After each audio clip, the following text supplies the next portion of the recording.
So, what's up? Kumusta's mga idolos? So, ngayon ay inilabas na nga ang resulta sa week 4 ng America's Got Talent.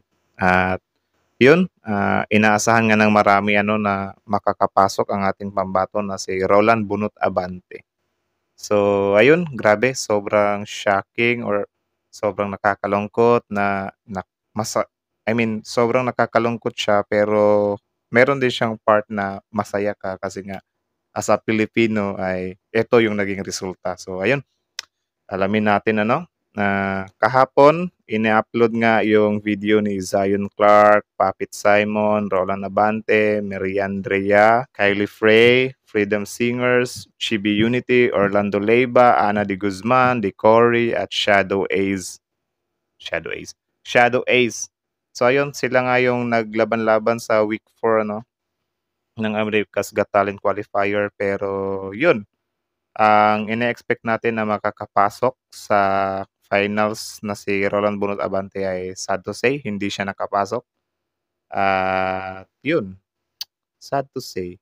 I'm sure marami na namang magpo-protest nito kasi nga kung makikita niyo sa views niya guys, 83,000 si Zion, 125,000 si Papit Simon, 1.4 million si Roland Abante Merienda 55, 50,000 si Kylie, 91,000 si Freedom Singer, Chibi Unity 272,000, Orlando 53, Ana de Guzman 262,000, Decory 128,000, Shadow Ace 158,000. So ayun, kung pagbabasihan nga natin yung views ay akala natin na makakapasok na si Roland Bunot Abante pero ang resulta at ang makakapasok lang sa finals ay si Chibi Unity at si Ana de Guzman with 262,000 views and 272,000 views.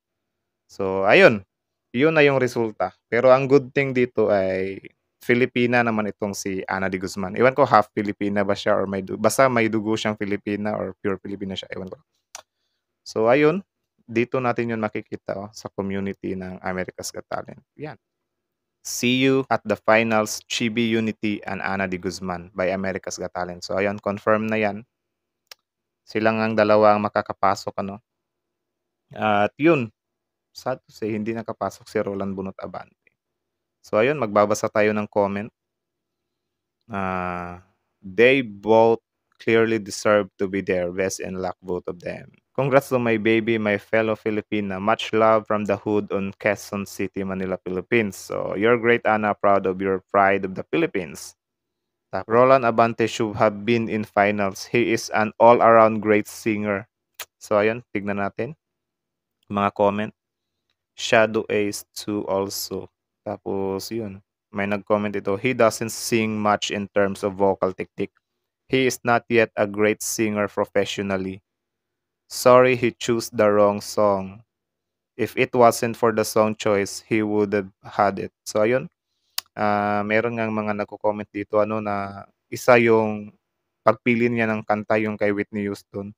Meron nga akong gumagawa ng video or nag-reaction na sabi nila, wrong choice daw talaga yung song niya dahil parang hindi niya daw talaga yun forte. Pero yun, wala naman akong alam diyan sa mga song-song na yan.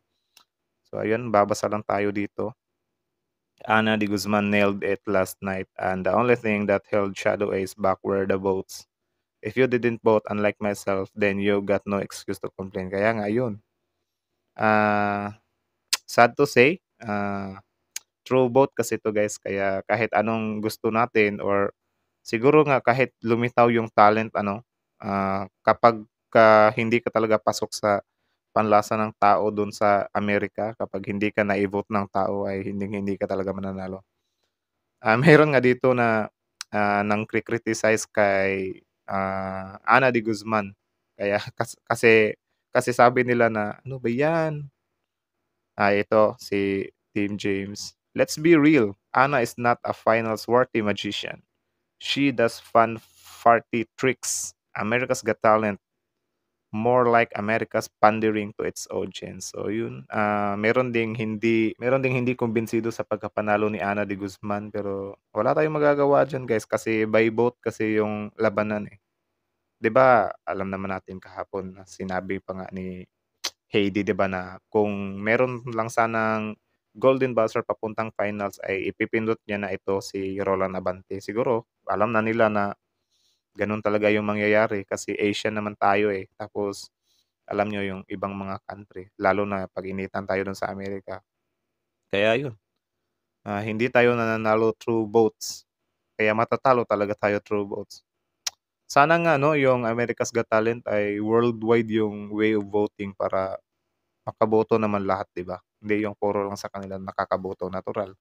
Ang mapipili lang, eh, yun lang pasok talaga sa panlasa nila. Pero anyways, nakapasok naman si Ana 'no. Meron pa nga nagko-comment dito na nawala yun, eh. Nag-comment na yun, yung pagkapasok ni Ana ay parang bitin pa rin yun kasi sigurado na daw na hindi siya mananalo dun sa tawag diyan, sa finals. So ayun, sobrang nakakalungkot lang na yun yung mga nangyari, natalo tayo through votes. So ayan.